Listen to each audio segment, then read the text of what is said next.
Hello XRP community. A big claim is circulating across the XRP community: Ripple isn't the real owner of the XRP escrow, and a major institution could be behind it. In this report we'll lay out the narrative, what's confirmed, what's conjecture, and why Ripple's new plan to purchase up to $1 billion in XRP is intensifying the discussion.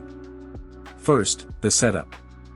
XRP's maximum supply is 100 billion, with roughly 60 billion in circulation and the rest historically managed via escrow releases. For years, Ripple has used time-based escrows to add predictability to supply.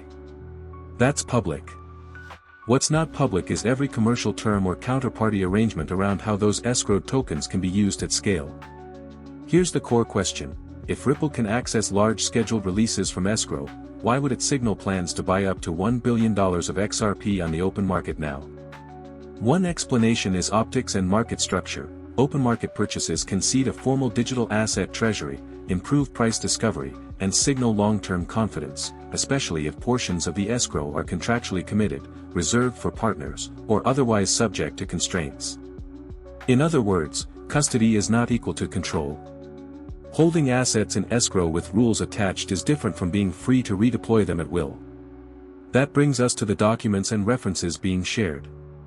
Community investigators often cite past material from SB Group/SoftBank affiliated presentations that describe escrow mechanics and note that Ripple is not free to sell escrow as if it were unrestricted inventory. If that interpretation is accurate, it supports the idea that escrow is governed by set programmatic rules or commercial agreements. But remember, these slides and summaries don't necessarily prove who owns the escrow. They can simply indicate limitations on disposition, timing, or use. It's a meaningful nuance. The bolder claim is that a major institution, ranging from global banks to central banks, could be linked to escrow or future liquidity programs. Names thrown around include Bank of America, Santander, Standard Chartered, and even the Federal Reserve.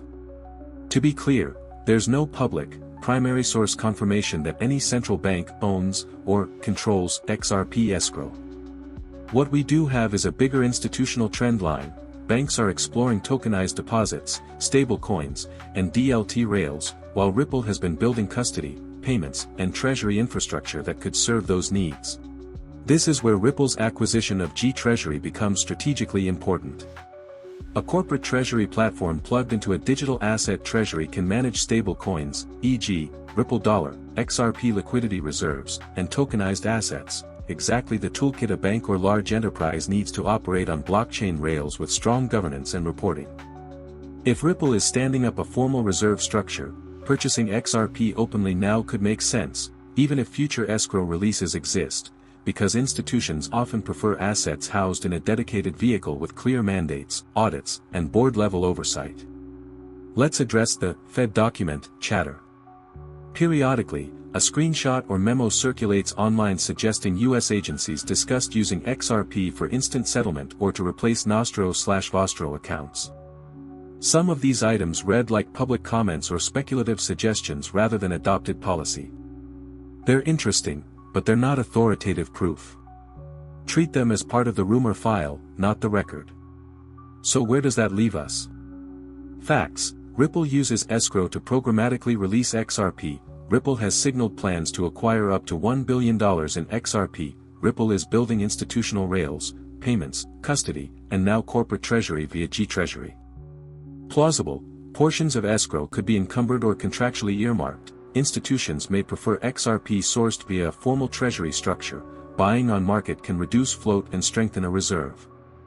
Unconfirmed: any claim that a specific central bank, or the Fed, owns, or controls the escrow. That remains unproven. Market context matters, too. With macro uncertainty, U.S. government shutdown talk, and ETF timelines in flux, it's rational for Ripple to harden its institutional story: clearer reserves, a purpose-built digital asset treasury, and visible commitment to XRP liquidity. If Ripple had unconstrained access to escrow for every use case, the treasury route would be less necessary. The fact that a treasury is being built suggests Ripple wants purpose-specific reserves that are cleanly governed for banks, corporates, and payment corridors, regardless of broader escrow mechanics. Bottom line, Ripple doesn't own the escrow is an oversimplification. the Fed runs it, is an unverified leap. The stronger, evidence-based take is this: escrow is governed, Ripple is professionalizing a dedicated XRP reserve, and institutions prefer well-structured, auditable pools of liquidity. That's a bullish setup for utility, even if the online narratives get ahead of the facts. What do you think? Does Ripple's open market by plan mean escrow is more constrained than many assumed? Or is this simply the right corporate structure for the next phase of institutional adoption?